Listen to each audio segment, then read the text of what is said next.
Magandang araw po sa inyo. Ako po si Abigail mula sa Blue Shirt. Ano pong pangalan niyo? Hiner de Loyola. Sir Henner, nandito po tayo ngayon para po magbigay po ng pag-asa. Pwede niyo po bang share po sa amin kung ano yung mga challenges kahit po ngayon na nagtatrabaho na po kayo and paano niyo po siya nalagpasan?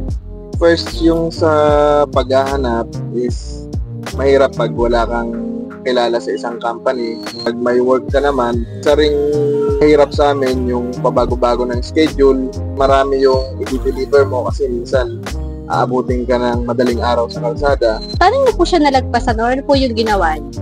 Nalampasan ko naman yan sa pamamagitan ng siguro yung preparedness dan yung mind mo, tapos yung gaalaga mo rin sa sarili mo na kailangan pa rin na day off mo, ipahinga mo na lang para makabawi ka for the next day para magawa mo ulit ng maayos yung trabaho mo. So, grabe, napaka-inspiring po ng sinabi niyo. Kaya po, saludo po kami sa mga driver na kagaya niyo po na kahit po sobrang hirap, nalalagpasan niyo pa rin po yung mga problems. And dahil po dyan, sagot na po ng Blue Shirt yung konting pamasko po na ibibigay po namin sa inyo.